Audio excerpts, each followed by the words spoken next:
I gave people all the stuff they really needed. Social Security checks, utility bills, TV guide. I want a TV guidance counselor. TV guidance counselor. Staying up to watch all night, and everything's gonna be alright with my TV guidance counselor. Hey everybody, Ken Reed here with the final episode of TV Guidance Counselor for 2021, a year I will be happy to see the back of, as I'm sure most of us will, in addition to, well, you know, who knows what 2022 will bring. Good Lord. But how about that theme song, huh? This is the first episode with our new theme song by Josh Cater of the Smoking Popes. I love that song. If you would like to hear the entire song, which is about 3 minutes long, you can be a patron, patreon.com/TV Guidance Counselor.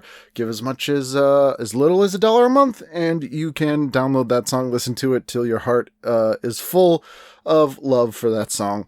Or not, you don't have to do that either. But thank you again to our patrons. Could not do this show without you.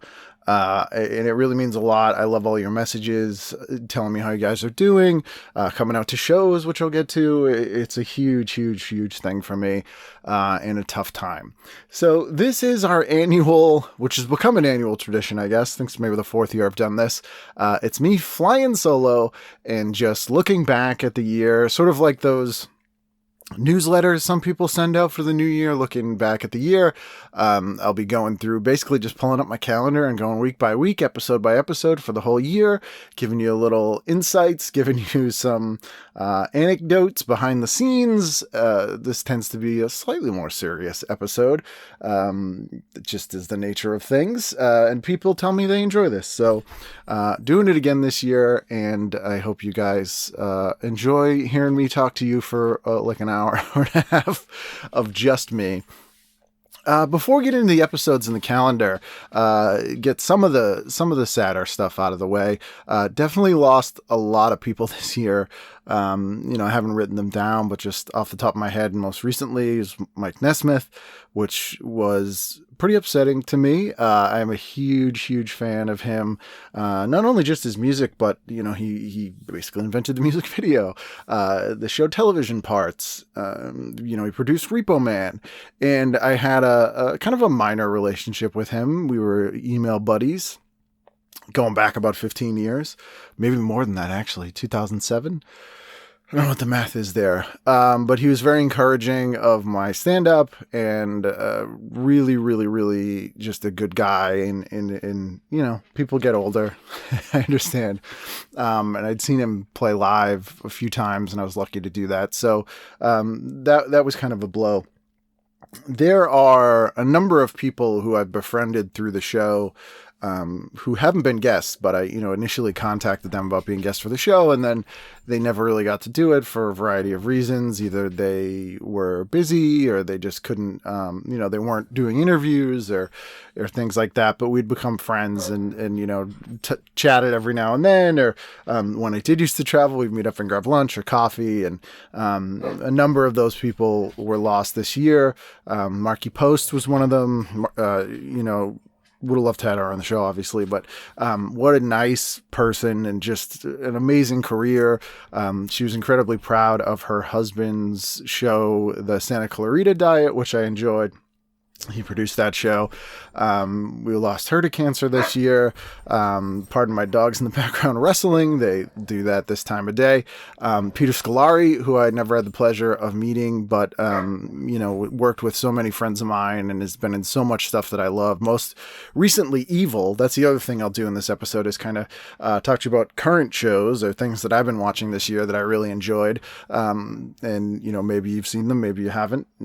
It's different for me to talk about current shows, as I don't often do, but he is great on Evil, and season 3 is coming out soon. But if you haven't seen Evil, get Paramount Plus, watch Evil.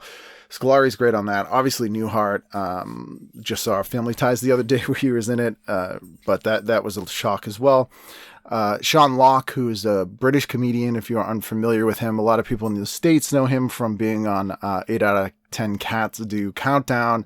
He's one of my all-time favorite comedians. When I started doing stand-up comedy in England in 2001, 2002, he was easily one of my biggest influences. I loved his stand-up.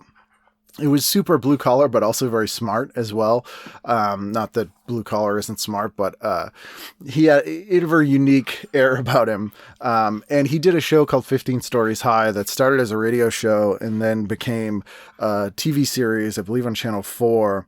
And it's just great. It's surreal and funny and bizarre. And Benedict Wong, who you may know from the Doctor Strange movies, I think it's like the first thing he did. He plays Sean's roommate on that show.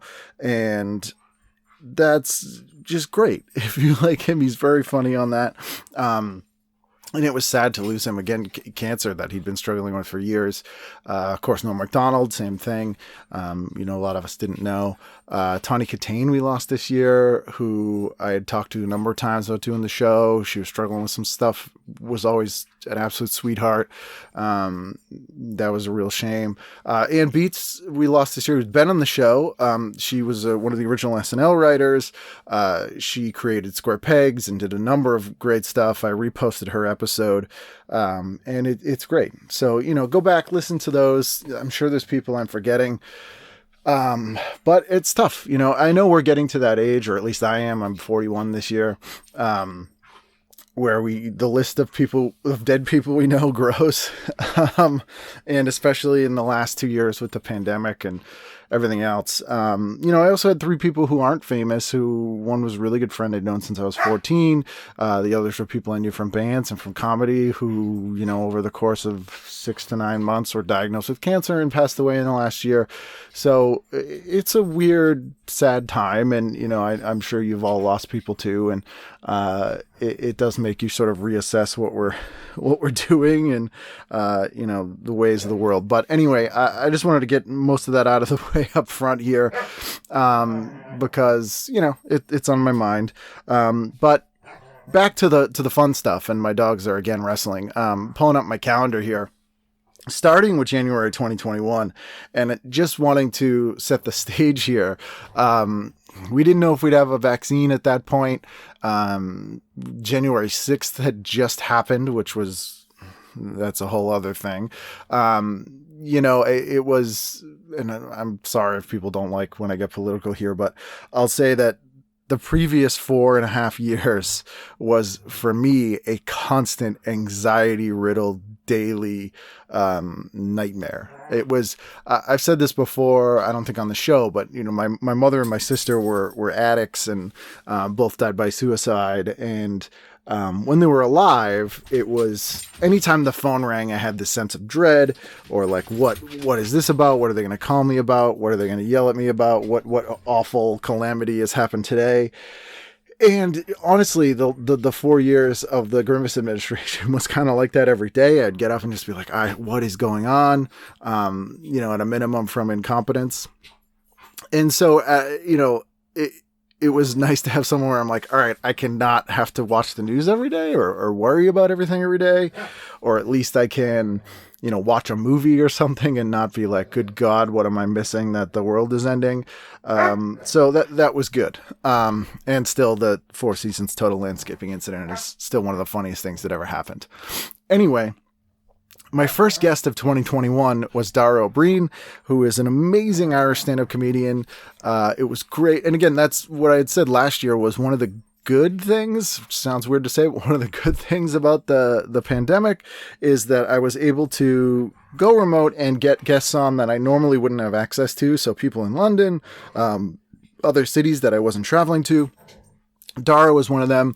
We recorded that episode just before Christmas, so we talked a lot about the Late Late Show in England, and not England, in Ireland, and the toy show that they do every year for Christmas, which I had no idea was a thing, and just absolutely fell in love with, which is a really crazy, amazing thing they do every year, and I'm actually looking forward to watching it this year.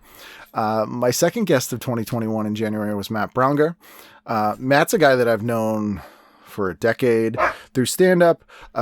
Matt is one of the people who that's Ted, by the way. Matt was one of the people who was pretty instrumental in asking me to do the Bridgetown Comedy Festival the first time I did it, which was, it sounds silly to say a life-changing event, but was kind of a life-changing event. That first Bridgetown Comedy Festival I did, it made me feel sort of better about my comedy, like, oh, people actually want to see me do things. That's where I met Laura Keitlinger, who I love and who did the show and who opened for me for my second album recording, which is insane. I did a bunch of shows with Dana Gould at that show, who was always one of my comedy heroes, and sort of befriended Dana at that show. That was also that first time I was at Bridgetown was the week of the Boston Marathon bombing. So I ended up watching all the aftermath of that from Portland, Oregon, staying up all night. I was totally out of it that week. But anyway, Matt's one of those people that sort of advocated for me to do that festival. And for that, I will be forever grateful to him. I've done shows with Matt over the years, whenever he's been in town, and we did it remotely, but he's actually in town. His wife is from this area and they've recently had a baby, although I think she might be 2 or 3 now. I don't know. But he was in town. So, he contacted me and was like, hey, Ken's in town. Let's do the show. And so we had a great chat. It was nice to catch up with him. Matt's very funny. He has, another podcast that it's a call-in show where people give advice. It's very, very good. The next week, third week in January, I had Graham Duff on. Graham is an English comedian and writer. I mostly knew him from the show Ideal, which he wrote, stars Johnny Vegas. Actually, Gina Garofalo was in it as well. He's a huge horror fan. I've been Facebook friends with Graham Duff for years, as I'm a fan. I think the first thing he did that I was aware of was Dr. Terrible's House of Horrible with Steve Coogan, which was sort of a parody of excuse me. I will try to cut all my coughs out, but tis the season where I have a bit of a cold. Took a COVID test, don't have it. But talking nonstop is slightly trying on my voice. But Graham's really funny, super smart guy, big music guy as well. He actually used to work for Factory Records for a time. I think he worked at the Hacienda in Manchester. He's a Northern English guy. And that was a really great chat about horror and the holidays actually in England, how they're very much about ghost stories and that sort of thing.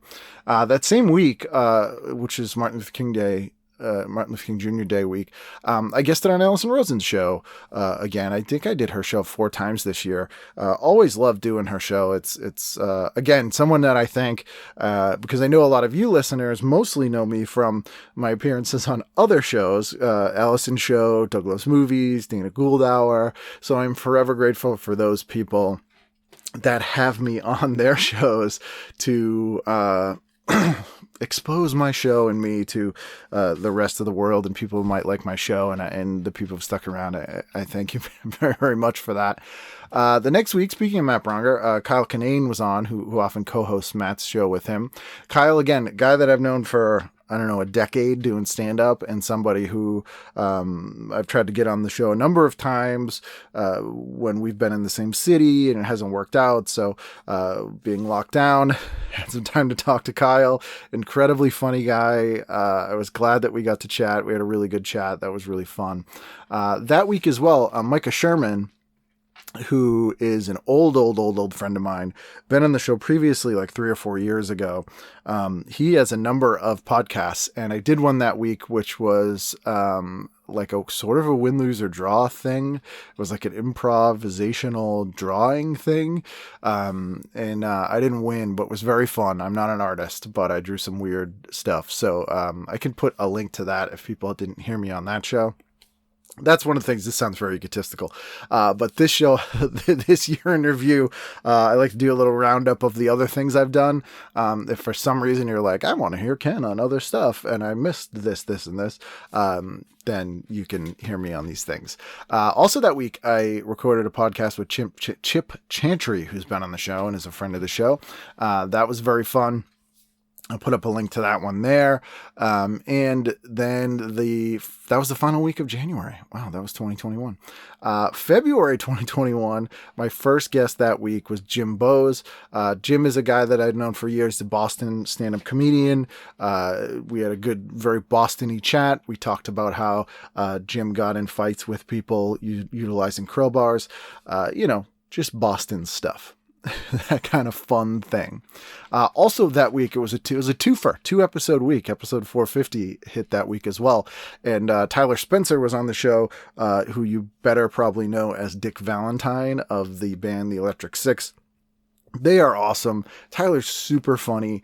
The Electric Six, I think, are slept on by way too many people. You probably know Gay Bar or Danger High Voltage. As you should. They're very good songs, but they've had a number of albums since then that are really, really great. Infected Girls is one of my favorite songs. Down at McDonald's is just really funny and catchy.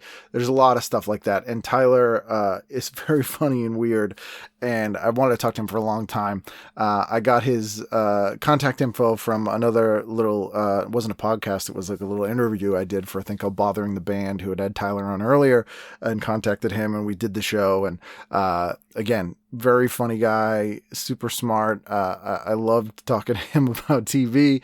And that's, again, one of the things about this show that's been great for me, and, we're 8 years in here, is sort of twofold. Is one, getting to talk to people who I don't know, but who I've always really liked their work and suspected I would probably get along with, and sort of admire. And then, we get to have a long chat and usually end up staying in touch, and that's nice.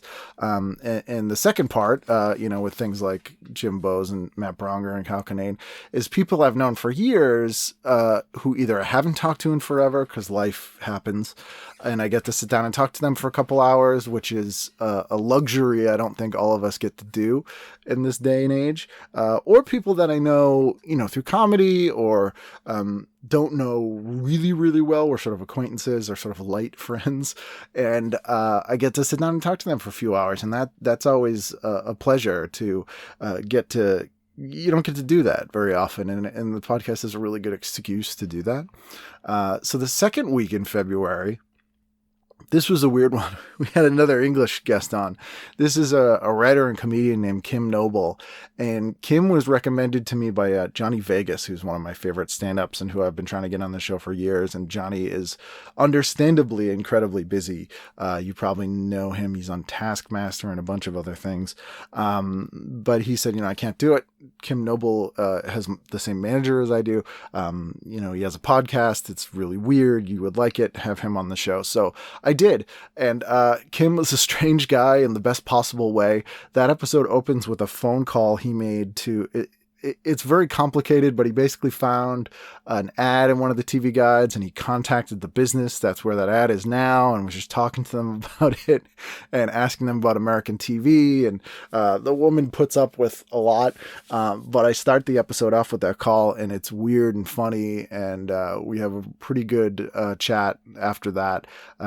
Kim is an interesting follow on social media. He does a lot of weird stuff, but it's pretty brilliant and funny. And again, someone I wasn't totally familiar with. I knew a little bit of his work. He appeared in like a minor role in Gareth Marenghi's Dark Place, and I knew the name, but it was nice to get in touch with him, someone that I wouldn't have thought of otherwise, but was recommended.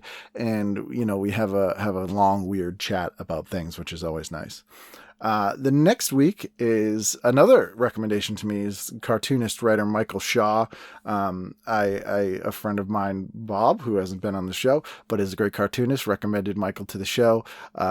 We had a good chat about the Midwest, about The Flying Nun, a number of things. That week I also appeared again on the Sidework podcast, which is a show based around people who've worked in the service industry and restaurants. I'd done that show either 2 or 3 times previously live, and one of those times being the week COVID hit. I think it was like March 12th, 2020, in Los Angeles. That was the last time I was in Los Angeles. And up till that point was the last time I'd really talked to anyone face to face. So I had done Allison Rosen's show that week. I did Sidework podcast that week.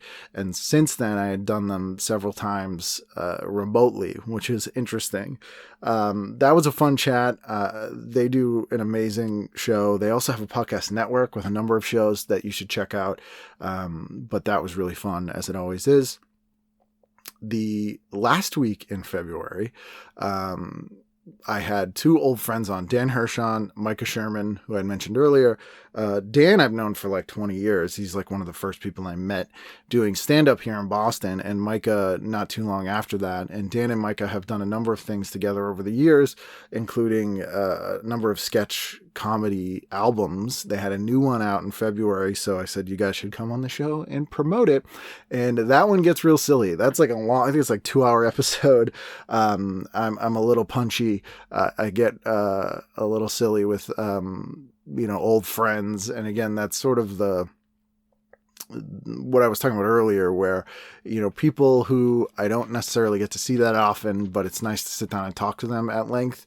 And the remote stuff isn't all bad. I mean, Micah is moved to Florida. Dan's in Chicago.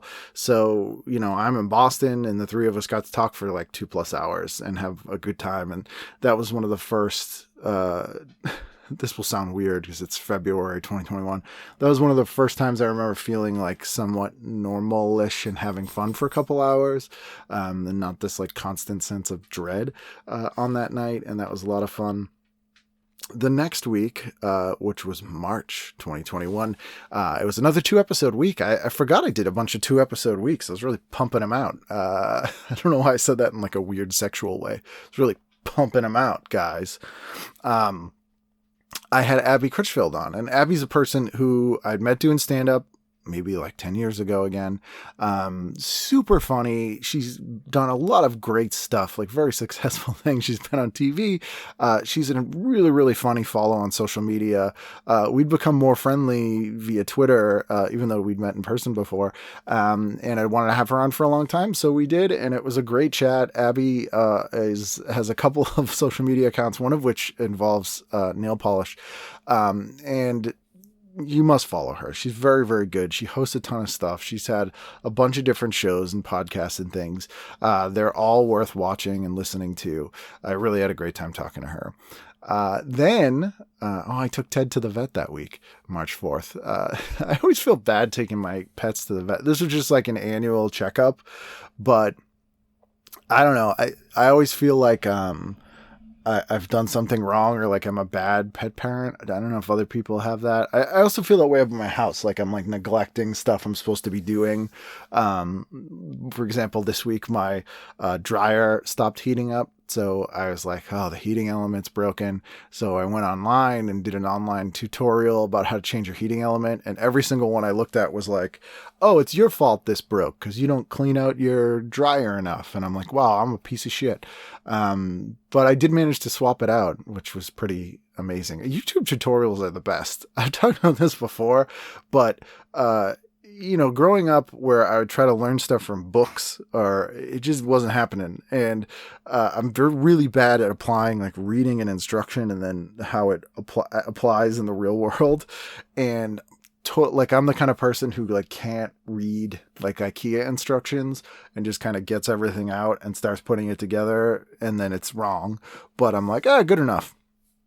But YouTube tutorials, I don't have that problem. And that's one of the reasons I also got really into guitar again this year, like over the pandemic, where I played when I was a teenager and I was in a punk band, and I could bash out something almost musical. But I was like, oh, I should try to relearn it. I have all this time, and I'm passable now. My guitar is almost like a fidget spinner. Like if I'm in a meeting or talking to someone, not on the show, obviously, because I'm recording it and it would be distracting, but I'll just strum along or practice or do whatever. And also on YouTube, there's a ton of tutorials about how to like set up your guitar and like make a cheap guitar sound better and, fix something broken. So I really got into that. I discovered shopgoodwill.com, which is not sponsoring the show, but it's a little bit like eBay, but it's just Goodwill stores. And so as a result, it's not as, it's kind of like eBay was like 20 years ago, where it's not, people don't necessarily know how much stuff is worth. There's not as many people on it, so you can still get some good deals. And so, I just scroll on there and lowball bid some guitars and stuff and ended up getting way more than I need. But a bunch of them were totally broken, and I was able to take them apart, fix them, clean them, and get them working, which was pretty satisfying. And, I've been doing that a bunch, which is kind of fun.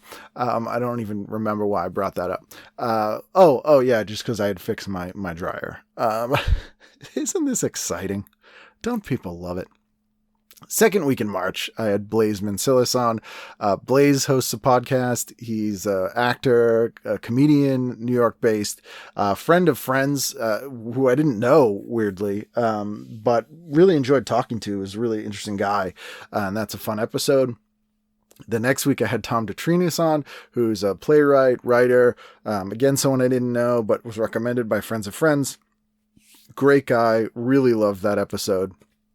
The third week, that's the fourth week in March. March has 4 weeks, guys. 5 weeks. That's a big month.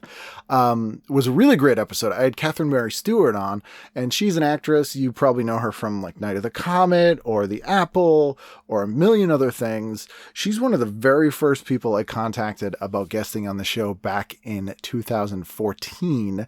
And we would constantly try. She kind of splits her time between New York and LA.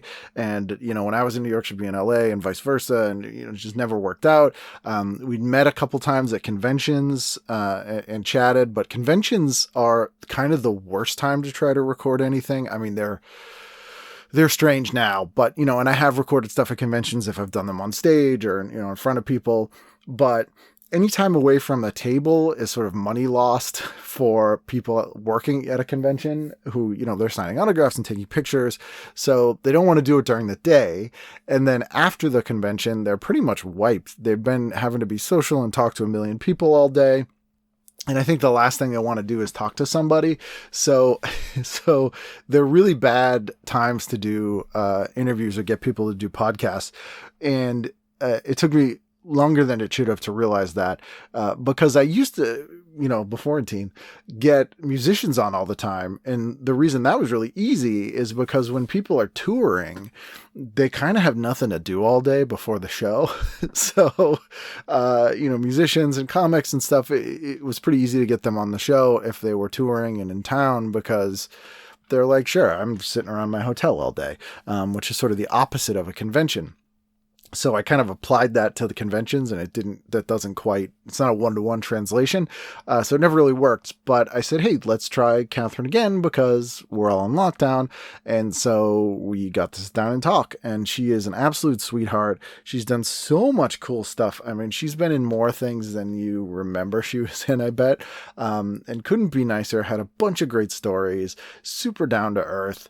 Also, the day that episode came out, March 24th, 2021 is when the Breakfast Club is set. That's the Saturday that it's set. If just in case you're keeping records, everybody. My final episode of March 2021, and March 2021 is significant because this marks the 1 year anniversary of the last time I talked to people who weren't my wife or dogs, basically in person. I flew back from LA, I think March 13th, 2020, and legitimately was pretty much just in my house since then. I really didn't leave my house for more than an hour. I still kind of haven't, with a few exceptions, which I'll get to later when I talk. But the pandemic kind of justified how I feel anyway. Like, I really don't like to leave my house. I have like a very cocoon comfort sphere, which should not surprise any listeners of the show.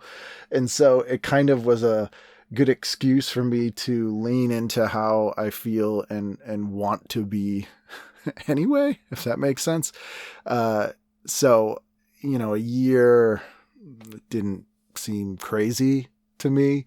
But looking back, that's pretty nuts. Like having done the show for 7 years prior to that, almost always in person, I think with like 3 or 4 exceptions, a year of still doing the show, but totally remote is crazy. But I think I got over the learning curve and the hurdle of it. And, I think we had some really great episodes during that time, although one person disagreed and wrote a review of it that said so. And if you're still listening, thank you. Hopefully you think it's good now. But for my final episode of March 2021, I had Dom Jolly on, and Dom is another English comedian. He's probably best known for a show called Trigger Happy TV, but is a fascinating guy. And I didn't bring this up in the episode with Dom, but in 2003, when I lived in England, I used to go to a lot of TV tapings at the BBC because they were free, and I'm a TV nerd, and I had nothing to do all day for the most part. And so he had a show on, it was called BBC Three at the time, which I think is like BBC Choice or something now. But he had a show called, I think, This Is Dom Jolly, and it was sort of a parody talk show. Like he was playing as like an asshole, like a version, a caricature of his worst qualities as this talk show host, but it was an actual talk show. And I think I went to 3 tapings. I remember seeing The Cure as a musical guest once, which was pretty cool, and really loved going to those tapings. And Dom is a super smart guy and a big music nerd. We have very similar musical tastes. And in fact, this episode, we discuss Adrian Borland and The Sound, who are one of my all-time favorite bands. I think one of the most underrated bands of the 80s. And we bond over the fact that we both think that. No one else ever seems to know that band. And they're great. If you haven't listened to The Sound, one of the great things about the future we live in, excuse me, I'm just going to have a sip of Polar Seltzer Upside Down Plum right now. The winter Polar Seltzer flavors, guys, pretty amazing. One of the best batches they've done. If you don't have access to Polar Seltzer, which most people I think do now, I think Boxed ships them, at least across the United States. You should get some, or, email me and I will try and ship you some if you want. I've done it before. But we were talking about Adrian Borland and The Sound. Yeah, just a great way to bond. Oh, I was going to say, those records used to be super hard to find. And, I think there was some satisfaction when I'm like, I finally found this album. I can listen to it. But I will take where we are now, where I can literally just pull up almost any song by any artist, no matter how obscure, and listen to it whenever I want. And all the streaming services, including Spotify, who is the enemy. I posted earlier this month, a lot of people were rightfully complaining about Spotify and how their business model kind of screws over content providers, and especially comics. They dumped a bunch of comics albums from Spotify. Reason being, if you're a musician and you write and perform a song, you get royalty for the writing of the song as well as the performance. For comedians and spoken word stuff, you don't get a commission for or royalty for the writing of the content. You just get the performance one, which is much, much smaller, and also, less than half of what you would get normally. And so people started fighting Spotify on that, and they just dumped comics. But anyway, they have all the Sound albums, and that is kind of huge. Like, you can listen From the Lion's Mouth, or their live album Hot House, which is, live albums I'm not normally super keen on, with a few exceptions. I think the Descendants' best albums are live albums. Live Edge and Hallraker. Live Plus One is really good. And Bad Brains, who I think their best albums are live albums, like The Youth Are Getting Restless is amazing. I don't think Hot House is necessarily the Sound's best album, but it's as close as you're going to get to like a career retrospective sort of greatest hits album. And it's really good. Some of the versions on that are just amazing. Well, there is a weird thing on that album where Adrian Borland, who was infamously, I mean, he ended up committing suicide in 2002, I think, but, you know, he had a lot of demons and a lot of struggles and could be difficult. You know, there's a crowd of people there to see the band, who loves the band, and he's kind of just looking for a fight. And he's like starting a song and he's going, is there anyone who doesn't like this? Anyone who doesn't like this? Is there anyone who doesn't like this? And the crowd, obviously no one's saying yes because they're there to see the band and they love the sound. And one guy just was like, yeah, I think just to like interact. And then Adrian Moreland's like, well, fuck off. And then plays the song. And I'm like, okay, that was almost like certain comedians who will antagonize the audience into heckling them in a really weak heckle so that they can then post a video of them, quote unquote, destroying a heckler. It has that kind of air, but I don't know, it amuses me. This is a 2-episode week as well. You know, so for the final week of March 2021, and the beginning of April 2021, my second episode 460, is Mike Mignola, and that was amazing to me. Mike is the creator of Hellboy, artist, writer, great comic book legend, and he was psyched about doing the show. You know, he's obviously friendly with Guillermo del Toro, who's one of my dream guests to have on the show, but is constantly busy. But I've had a bunch of people who Guillermo really likes or is friends with, like Jim Beaver, who's like Guillermo's favorite actor, and Ron Perlman and people like that. So I know Mike through Guillermo del Toro, and that was a really great chat. I don't hear a lot of interviews with him, and we kind of got to talk about his whole childhood and love of monster stuff and the creation of Hellboy and stuff that he watches. And I post these episodes on YouTube. I don't know if I'm going to do that in 2022. Some of them get decent views. Some of them get like 6.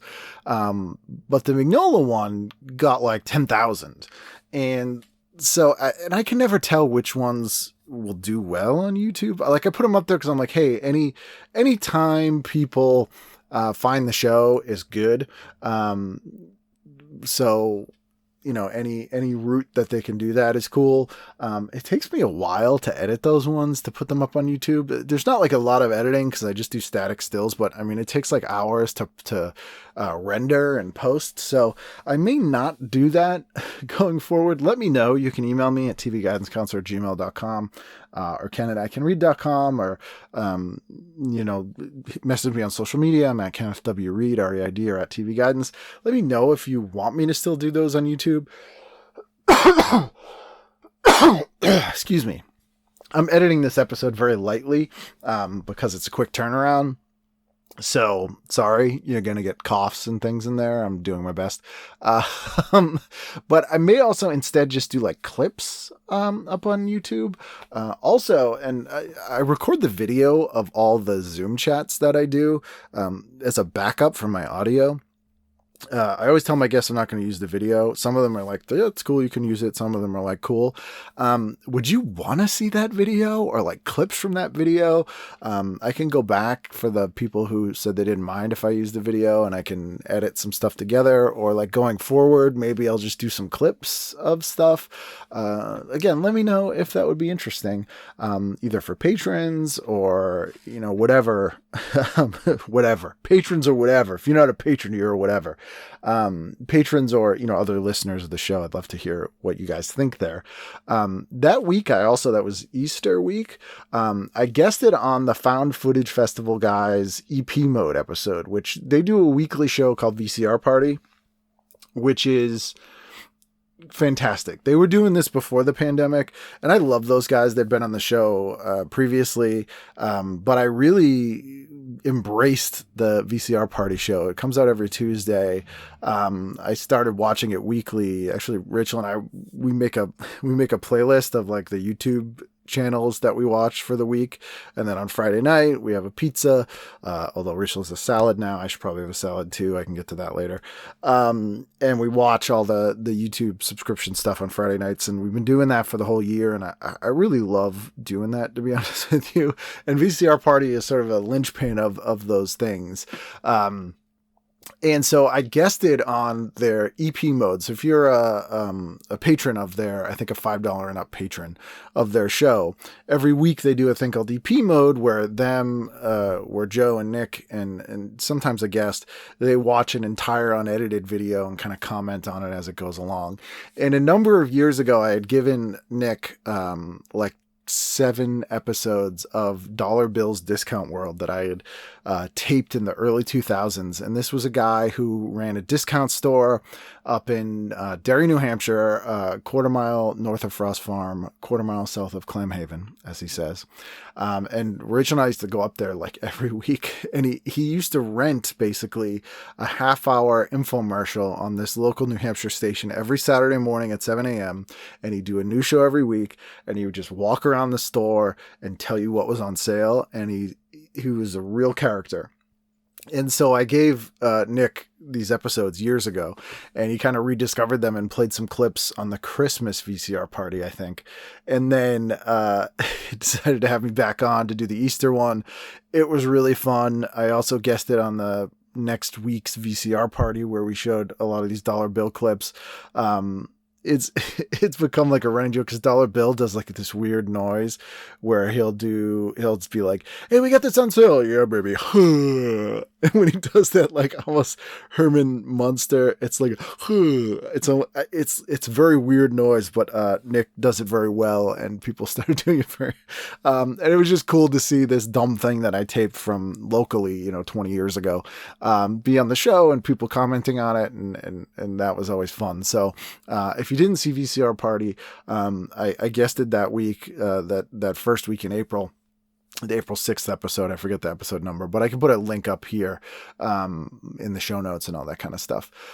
Also that week, the second week, or kind of the first full week in April 2021, my guest was Kellyanne Brennan. And speaking of YouTube videos, we also really got into the Tasty. We did get into Tasty, but we also got into the Try channel, also known as Tryrish, which is the Irish people try. And I don't know if you've ever watched any of those, but they're really, really funny and entertaining. They do like 3 episodes a week, and they have a pretty amazing cast of people on that show, filled with like Irish comedians and broadcasters and writers. And Kellyanne's one of them, and she always stood out to me. She's really funny on the show, and so I asked her to do the show, and we had a great chat. Like, she's just awesome, and you should totally follow her on social media. Watch the Try channel. You will be absolutely pleased that you did. So I loved talking to her. Again, I think my second Irish person for the year. She's actually in Ireland, and that's a fun episode as well. I really like talking to people who, having done 540 something episodes of this show, I really like talking to people who didn't grow up in the US or currently are not in the US. And I know I have listeners in other countries as well.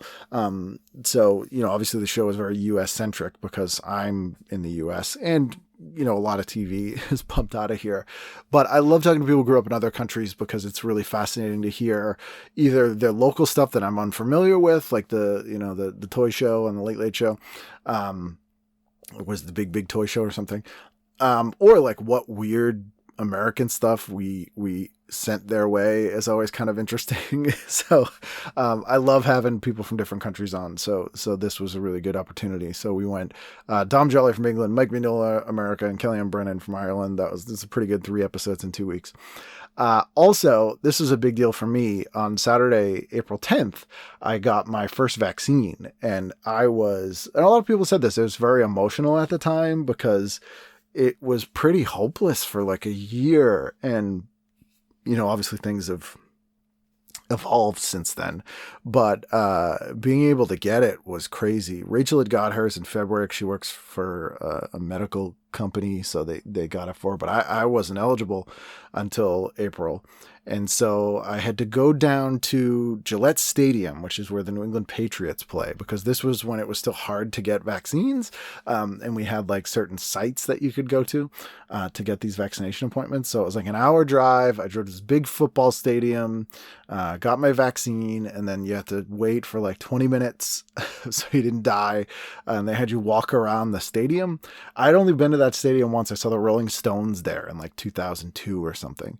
And I'm not a football fan. I know, shock. But it was kind of weird just wandering around a relatively empty football stadium after having just got this vaccine that you didn't think would exist. And then I felt terrible for like 3 days. But then I was fine. And the third week in April, so April 12th, so that's the thing. I say episodes come out on Wednesdays. They actually come out on Mondays. Most people have figured that out by now. So they come out on the Monday, and then I have as a soft release. And then I usually soft release. How awful does that sound? Ew. I'm not going to touch that. I'm not going to touch that soft release. And Tuesdays, I usually post about it. I kind of stopped.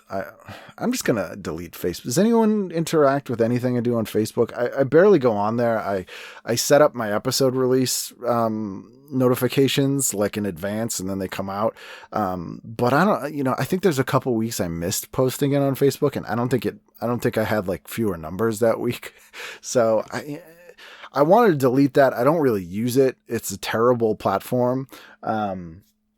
But if I deleted my personal account, it would delete the accounts from my old band, for my stand-up, and for the show. So I was like, But I don't know. People don't really interact on there that much. What do you think? Let me know. I might still delete it because Facebook can go fuck itself. But anyway, that week I had Karen Richmond on, and Karen is another person who was one of the first people that I asked to do the show years and years ago. And we just couldn't find a time when we were in the same city together. So I said, hey, great time to revisit. Karen's an actor who probably best known, I guess, as the new Gidget. She's in a bunch of medication ads now, one of which is like always on CBS Sunday Morning. So every Sunday, I've kind of trailed off on this, but every Sunday I used to make French toast and watch CBS Sunday Morning. And so I'd see her every Sunday morning flying a hot air balloon for this medication.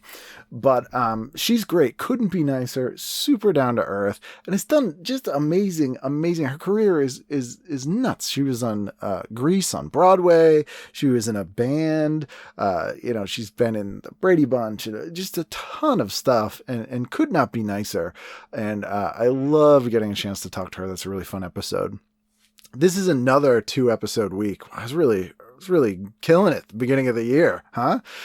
So that week I also did an episode with Cliff Nesteroff, who is returning to the show for the second time. The last time we recorded, we were at Musso and Frank in LA, sitting at the counter, which was pretty cool. Some good atmosphere there. But Cliff has a new book out called We Had a Little Real Estate Problem. That's about Native Americans, Native people, and comedy.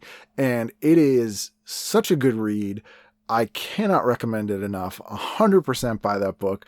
Much like his last book, The Comedians, if you have to choose between the audio book or the hardcover or whatever, the audio version is always great because Cliff reads the thing himself, and he's very good at it because he's a former stand-up. He's a performer. He knows how to sell this stuff. It's highly entertaining. So I had Cliff on, and I also had one of the subjects of his book on, John Roberts, who's a native comedian from Michigan. And so we got to hear from Cliff and from John and edited them together, and it's a really interesting discussion, and I really love that episode. I was also particularly proud of my editing on that episode. I really like editing. I'm not super great at it, but it's very satisfying in a weird way.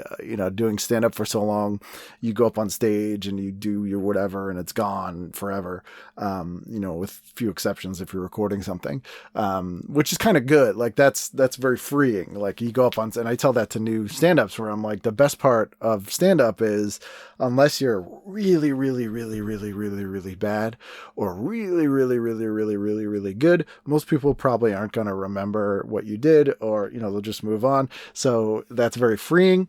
Some people take that as like a weird insult, but it's very freeing.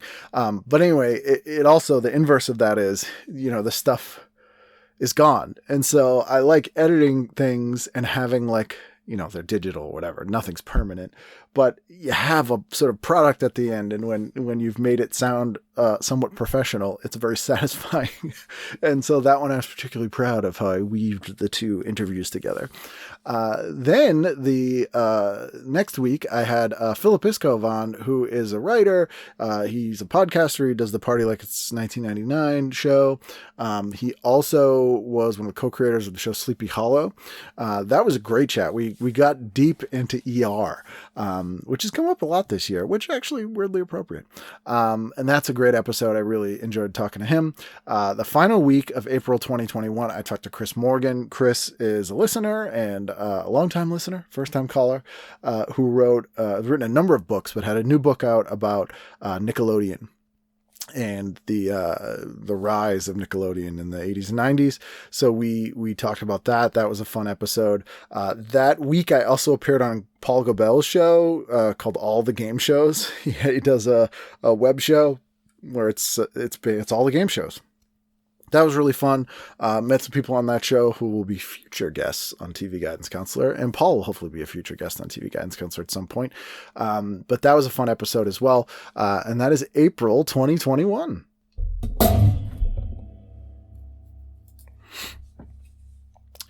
And here we are in May 2021, slowly making our way into summer. The first guest I had on May 2021 was a two-parter. I think this is the first time I had parts 1 and part 2 in the same week, and it's Jimmy Aquino, and we had a great chat. We actually recorded this at 2 separate times because we went like 2+ hours both times. I think we got to like Tuesday, the first couple hours. But super smart guy, wrote a great book. Absolutely loved talking to him. We get into it here, and that was really fun. He put up a nice clip recently about our discussion of the movie Near Dark. I reshared it on Twitter, but he has a Facebook. I'm not Facebook. He has a YouTube page you should go to. Where he edits a bunch of stuff that he's talked about, and that's a fun little thing. Then that weekend, I got my second Moderna dose, which, to my understanding, I was totally free and clear at that point, which felt really weird, and has only felt more weird as time has gone on, but I was glad to get it, and to celebrate that second week in May. My guest was Frank Santapadre. Frank is the co-host of Gilbert Gottfried's Amazing Colossal podcast. Frank is one of those people that everyone has been telling me to have on the show for years. And rightfully so. We had a great chat. Frank's a fascinating guy. If you listen to this show, you likely also listen to the Amazing Colossal podcast. So there's quite a lot of overlap there. And we had a great chat. That was really fun. Then Tax Day 2021, which had moved from April to May, was May 17th.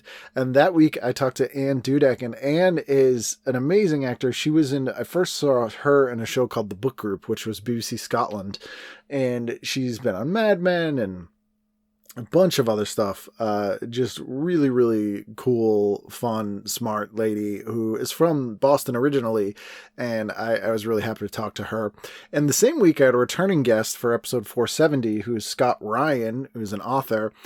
Scott's written a bunch of books, and most recently this year has an oral history of moonlighting. So that's what we discussed when Scott was on. He also works as an editor for the Blue Rose magazine about Twin Peaks. Wrote a book about 30-something, a bunch of other stuff. I think this is the 4th time he'd been on the show, but really always great to talk to him. The next week, final week of May 2021, I had Vinny Fiorello on of the band Less Than Jake. I, as you know, have punk rock roots, and a friend of mine is also a friend of Vinny's, and Vinny's a writer now. Does a ton of stuff. He's a toy company, record label, all kinds of cool stuff. And they're like, you should have Vinny on. So I did. We talked a lot of stuff. Vinny's a super cool guy. Very nice. This was a fun chat. Really love talking to him. Then, of course, we have Memorial Day. We can put our white shoes on make our ways into June 2021, which was the month of my 41st birthday, which is completely insane. I never thought I would be in my 40s, let alone turn 40 and 41 during a lockdown pandemic. And I've definitely been, sort of, my vice is, food. So I definitely bought a lot of Goldbelly cakes and things.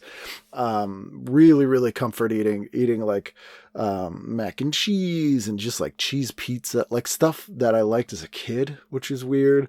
That was definitely my like go-to, comfort zone, like get under a bunch of blankets, basically make a pillow fort with the dogs and watch movies and TV and eat pizza. And I gotta say, I loved it, but I did put on like 75 pounds this year. So I'm in the process of trying to take that off.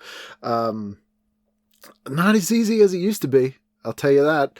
Also, I'm like, who cares about anything?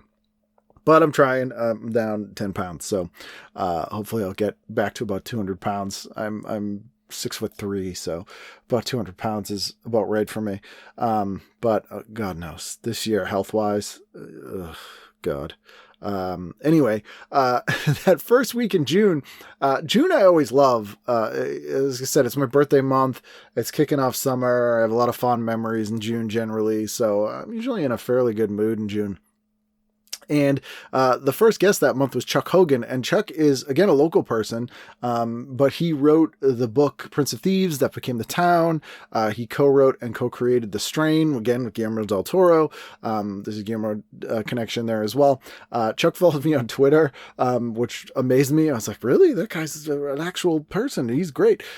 He had bought a t-shirt from my Rest in Peace TeePublic store of some of my old Boston area stuff. TeePublic, once again, just closed my store with no warning or reason and then doesn't get back to me.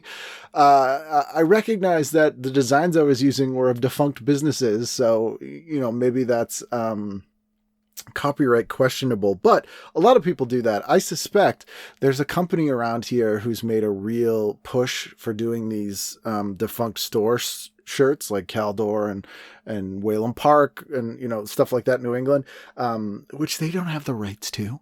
But they opened a brick and mortar store. And the week before that is when TeePublic shut down my store. So I suspect they're the ones who complained and made some kind of copyright claim and shut down my TeePublic store, which I initially just started to make t-shirts for me, of things that I always wanted that didn't exist. So I shouldn't complain. I made some good money on that store. I'd make about $100 a month, and people were very happy with the weird stuff that I had on there. But TeePublic store is no more. But it is one of the ways I know Chuck Hogan. And so I was really happy to talk to Chuck. He is a huge media nerd, just as I am, and we geeked out on Boston, and we geeked out on horror movies, and I love The Town, by the way. I love that movie. So that was just really fun. I couldn't believe I had Chuck on the show. Also, the next week I guested on the Boston Sci-Fi podcast, which they did. I don't know if they're still doing it, but that was great. We talked about some classic cinema. That was really fun. And my guest for that second week in June, this is one of my favorite episodes of the year, is Pamela Ribon. And she's an author, a writer. She wrote a bunch of movie scripts, but she's one of the 3 co-hosts of the Listen to Sassy podcast, which, if you know me, you know I love Sassy Magazine. I had a subscription to it when I was a kid. It was pretty life-changing, and this podcast is so good. It's so much better than my show. There's 3 hosts. They have this amazing rapport. They're such good friends. It's really funny. There's some in-jokes, and they talk about Sassy Magazine with a reverence, but also, realize that some things haven't aged in ridiculousness. And if you are not listening to that show, you really, really must. Give to their Patreon. It's really great. It's the kind of thing where I love it so much that it makes me not want to do anything ever, because I'm like, I won't do anything that's remotely as good as this. But Pam did not disappoint. We had such a fun chat. It was really funny and jokey, and she's super smart, and I really love that episode. That is one of my favorite episodes of the year that I did for sure. The third week in June, David Reese guested on the show, and David is a good friend of John Hodgman. They've worked together. They do the Dicktown show together. So I love talking to him. And the best part was we went into a real tangent about punk rock and SST Records and how we hate the production of Spot. And I really love that episode. I don't get to talk about music enough. I've toyed with the idea of doing a show about music, but I haven't really come up with an angle that works, and so many other people do them better than me. I listen to No Dogs in Space, which is the last podcast on the left, one of those guys who does it, because everyone recommended it to me, and no disrespect to them, but I recognize this is a genre, and it grows out of the true crime genre, but so many podcasts I'll listen to, it's like just people read a book or read a Wikipedia article, and then they're almost doing like an oral report on it to you, the listener. And to me, I'm just like, what are they adding to this? There's no primary sources, but I've moved on. I know that the world has moved on from me and the way I like to do things. For example, I really don't like oral histories that much of stuff. A documentary is one thing. A written oral history to me is almost like you did the research for a book and then just put out your notes instead of sort of putting stuff in context or bringing in other things. And but again, this is just me. Those things are wildly popular and successful, far more than I am. So clearly they know something I don't. But anyway, that's one of the reasons I haven't done a music show, but I don't know, maybe I will anyway. Also that week, this was a big deal. Again, as I mentioned, I hadn't really left my house for more than an hour, up to and including the 2 doses of vaccines I got. In June, we were all feeling kind of hopeful because we had got these vaccines. Stuff was kind of on the wane. They were kind of like, hey, if you're vaccinated, you don't need to wear a mask. And so I was like, maybe that's okay. So I went out to eat for the first time with my friend Jessica on that Saturday, the 19th of June. It was the first time I'd been out to eat since the beginning of March 2020. So over a year. Went out for breakfast. It was weird. But again, at the time we didn't know. It kind of felt, I was like, oh, okay, maybe we're getting some things back. And then we didn't. But that was kind of a big deal for me. The next week, June 21st, that week, I had 2 guests on, Rachel Rosenthal and Sandra Roast, her husband.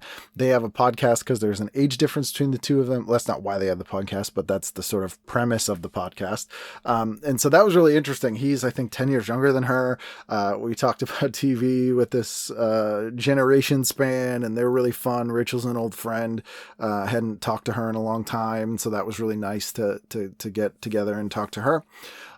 Then my birthday week, the 28th of June, 2021, which I turned 41. I didn't really do anything that day. I always take my birthday off from work, but in the past I would either drive to New Hampshire and go to the Fun Spot, which is the world's largest arcade, which if you haven't been, if the world doesn't end and things reopen, it's super fun. They have so many vintage games. They have a pinball room, and also they play like era appropriate music when you're in, like, if you're in the 80s room, it's 80s music. If you're in one of the older pinball rooms, it's a lot of classic rock and 70s stuff. And it's just fun. I love pinball. We used to have more pinball arcades around here. It's the one thing I can't really do at home. Although I will say for PlayStation 4, there's a pretty amazing couple of virtual pinball machines, and they use actual machines, so you can play like Dr. Dude or Funhouse or the Elvira pinball machine, and you're playing the actual machine. And the controllers are tactile, so they give you feedback in your hands. Again, that sounds dirty. So it's pretty cool. It's not quite the same, but it's cool. I do remember, and this is probably horrible, but I've talked about this on the show before, but growing up, my mom dumped me a lot at bars, and I was in a lot of adult places that I shouldn't have been as a kid.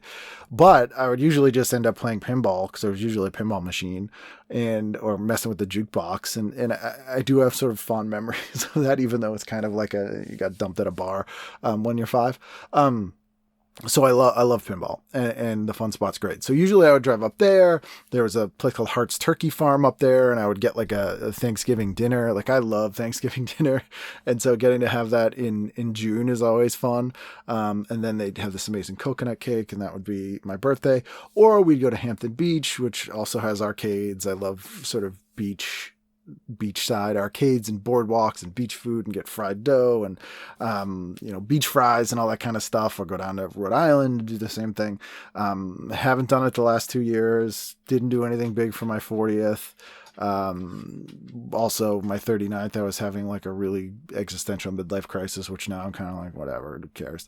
So I didn't really do anything, but I don't know. Maybe I'll do something for 42. Maybe I won't. We'll see if I make it to 50. But that week I had Fred Mullen on, and Fred was recommended to me by Karen Richmond. They're good friends, and he is a musician, a composer. He did a ton of music for movies and television. He did the score to the Friday the 13th series, one of the movies, the new Gidget. Really fascinating guy. Had a really interesting story, and someone that I probably wouldn't have had access to otherwise or thought of having on, but was really great chat. And so I thank Karen for that, and Fred for doing the show, because that's a side of television I don't always get to explore, like the people who write the music and more behind the scenes stuff. So that was always interesting. So that was a good episode. I thought so as well. Did you have a favorite episode this year? I'd be curious to hear what it was. You can email me at tvguidancecounselor@gmail.com or ken@iCouldRead.com if you'd like to tell me what that is. And then that's the first half of the year. That's 6 months in. And I'm looking at July right now, and it feels like 2 months ago, but it was 6 months ago or 5 months ago, or whatever it was, which is pretty strange. But the first episode I had in July was Sarah Sweeney, who again is someone I've befriended via Twitter. Super funny, great writer, had her own podcast for a while, a Rhode Island native originally. Love talking to Sarah. She's just smart and funny, and that was a really good chance. And again, someone who I was sort of Twitter friends with and an acquaintance of and liked. But the podcast is a great excuse to sit down and get to actually chat with them, which is a nice thing where, we have these sort of virtual friends. And then I got to talk to her in real life. Did I skip an episode? You know what? I skipped an episode. Hold on. Let me back it up here. Where is it? Did I skip it, or is it later? March. Yes, I did. I skipped an episode. Sorry. March 5th, I had Ed Solomon on. So back up. I apologize. So we're going back to March. My brain's a mess these days, so you're gonna have to deal with it. But March 5th, I had Ed Solomon on. I was reminded of this because I know Ed through Twitter, and Ed started following me on Twitter, which I was amazed by, because he is such an accomplished, great writer and a really fun guy. Wrote Bill and Ted's Excellent Adventure, the Men in Black movies, was uncredited writer on Revenge of the Nerds Part 2, which I love. And so Ed did the show, and that was another one of my favorite episodes of the year. It was super fun. It was just us kind of being silly and just riffing dumb stuff, while at the same time getting some good insight from Ed on his career and writing for Laverne and Shirley. And making fun of Eddie Mecca in a fun way, who recently passed away. So rest in peace, Eddie. But in a fun, loving way, as Ed and Eddie were on a softball team together, and Eddie injured Ed. So we talked about that. But that was back in March. That is another one of my favorite episodes. If I had like a top 5 episodes of the year, that was definitely in that top 5. Anyway, back to July. Sorry about that. I can't believe I forgot an episode. My guest was Michelle Bossy the second week in July, and she's a writer-director. That was really fascinating. I had a couple of female directors on this year, and it was very interesting to hear their perspective and sort of the struggles they've had in the industry to get things done, and to the work that they produced. And that was really fascinating. Then I had Peppermint on, who is from, you may know from RuPaul's Drag Race. This was super fun. Peppermint and I bonded over our love of The Real World. And this was right before Real World Homecoming season 1 had started, I believe. Excuse me, taking another sip of my upside down plum.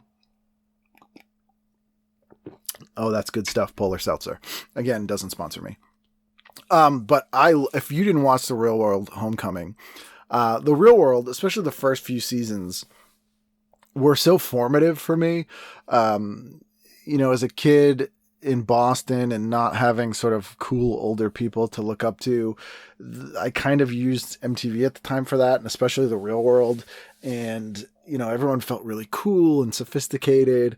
And it's really interesting to look back, just to see, what those people did and how some things changed and some things didn't over the years. But also to look back and see that they're like 19. They were like 4 or 5 years older than me, or 6 or 7 years older than me, which seems like nothing now, but they seem so adult. Julie seems so old and sophisticated on the New York one. And, we really bonded over that, Peppermint and I, and I love talking to her about that. And I was really jealous that she got to go to the house and interview them. And that was amazing. I'm really enjoying Homecoming season 2 right now with the LA cast. And I really hope they keep doing this for the next few casts. I loved LA so much. I've walked by the house a number of times. You used to be able to rent it on Airbnb. I don't know if you still can. I'd like to do that someday before I die. I had such a huge crush on Tammy when I was 12 years old. But that's been fascinating and sad and interesting to watch that new Real World, because David is back. So we get to see them, deal with the incident. Wasn't not funny. See how everyone's been doing. Dom doesn't show up, which is a little disappointing because I really like Dom. Aaron doesn't show up, but who cares about Aaron? What a generic, boring person. I don't know him, but he seems boring. Like, I kind of don't give a shit what he's doing now. But it's still they get 7 people because they had 2 replacement people on the show. And it is fascinating. It also, I'm only on episode, I think 5 just aired. It is a real, examination of people dealing with the lifelong trauma inflicted on them by being, the subjects of early reality TV. When there wasn't a lot of it and a lot of people watched it and people didn't know, hadn't developed the sort of savviness of how to traverse that world being filmed all the time and how they would be presented. And I think people have developed like this the sixth sense on how to present themselves. And also we as viewers are more forgiving of people on reality TV now. Cause I think, someone's the villain. Ooh, or they did, we kind of take it with a grain of salt, which we didn't necessarily do back then. And also like revisiting that season of The Real World, the LA season, Tammy especially, like it's clear that she's dealing with some stuff and she opens up, big time in the Homecoming. And I was really, impressed and surprised. And, but like she had an abortion on the show in 1993. That's nuts. She worked at an HIV clinic in 1993, and I like John. It's funny. On paper, I should not like John at all. Like he's, a youth pastor. He's a 47-year-old virgin, sings country music. But like, I always kind of liked him on the first one on Homecoming. I'm like, this is like a fun guy. He'll crack a joke or whatever. I like John. Still don't like David. I get that guy's dealing with some stuff. But man, he's obnoxious. And I'm not going to mention Beth. Beth S. I love Beth A. Beth A is great. But anyway, I could talk about The World all day, but I've been enjoying that, as that's been airing weekly. Other shows that I've been watching in 2021, and especially the last month or so, love Hawkeye. I haven't watched WandaVision. I haven't watched Loki. I'll probably get to them. I don't know why I didn't watch them, but Hawkeye is amazing. It's Christmas, and it's only 6 episodes, which is great. I think one of the problems I had with the Netflix Marvel shows, which I liked, but they would make them 13 episodes when really they should have been 6 or 7. So there was always 4 or 5 episodes of like retreads or just wheel spinning or stuff that was like, who cares? And this kind of solves that. We get basically a 3-hour movie split up into serialized chapters, which I really like. I like the ties to the comics. The ties to the movies are really cool. Jeremy Renner, who again in The Town, written by Chuck Hogan, is great. And what's her name? Steinfeld. Haley Steinfeld. She's amazing. Like, how likable is that actress? I'd not seen her in anything. I don't know a lot about her, but she's so natural and funny, and what a great. I really like Hawkeye. And again, I think it shows that the Marvel stuff to me works best when it's like street level, which was true in the comics too. I think the cosmic stuff worked better for DC, but that's another thing. I'd like to do a comics podcast, but I'm not gonna. But I could talk comic books all day, especially Bronze Age stuff. Speaking of comics, I had 2 episodes that week as well. Brian Volk-Weiss was on, and Brian is the executive producer of Toys That Made Us, Movies That Made Us, and also what we were talking about specifically here is A Toy Store Near You, which is a show that he created specifically for the COVID era about toys, and sort of that nostalgia stuff and how it works now in 21st century culture. And that was really interesting. And Brian started as he owned a comedy label, record label. But that was a really interesting episode. I really enjoyed that one. And then we closed the month out with a really great person, an actress, writer, performer, Anna La Madrid, who is in Michelle Bossy, former guest a couple weeks earlier's movie. She was really smart and funny, and I really liked talking to her. And then that brings us into August. Oh, August. This is usually when the summer gets a little bit depressing, as you realize it's winding down. It's also Rachel's birthday month, so we try to do something fun on that day, although we didn't quite do that this year. First episode of August was Anna Rubinova and Adam Bozarth of Left Handed Radio, who are the best. We still have a date for a part 2 of this episode. We had so much fun. They're both really smart, really funny. I recommended that they watch The Monster Club, maybe my favorite bad anthology horror film. Amicus's last movie, a must-watch every year for Halloween. They loved it. Adam also made me the coolest thing. He screen printed this art of Television Man, which is not the song Television Man, but it was some reappropriated art from an old comic, and it's great. I have it framed right above my desk right now. But what a cool dude. The next week, I had Brandy Posey on, and Brandy is somebody who I have always wanted to have on the show. I've known her for years, ever since I had, I met her in LA, I think, for the first time, maybe on my first trip to LA. I think she had just moved to LA. And since then we'd done a bunch of festivals together, up to and including that Bridgetown Festival I mentioned earlier that Matt Bronger helped get me on. And Brandy's super fun, a fellow former punk rock kid. Really had a good time chatting with her, and I'm glad that we got to make that happen after years in the making. The next one, this is again one of my favorites of the entire year, really. Tanya Donnelly, and Tanya is someone I've known for years as well, from the band days and just from working in radio, and also somebody who I've admired greatly. She is an amazing songwriter, and I say this about a lot of people I know, because I know a lot of cool people. Yes, I'm bragging. But she's easily one of the coolest people I know. So down to earth, funny, charming, and so ridiculously talented. Just if you're not a fan of Belly or Tanya Donnelly solo stuff or stuff she did with Throwing Muses or The Breeders, something wrong with you. You need to fix that ASAP. I really love talking to her. A few years ago, I think I mentioned this on the show before, but I think in 2017, I did a show that I hosted at the Paradise, and it was me hosting with Belly, Evan Dando, Nada Surf, Buffalo Tom, Juliana Hatfield, I think the Gravel Pit, maybe. It was ridiculous. It was like all of my 90s dreams come to fruition. And it was just such a good time. But, again, Tanya's great and a TV nerd and a comic book nerd, which is kind of amazing. She actually did a show a couple weeks ago, with a friend of the show, Angie C., who was also hosting that show at the Paradise with me.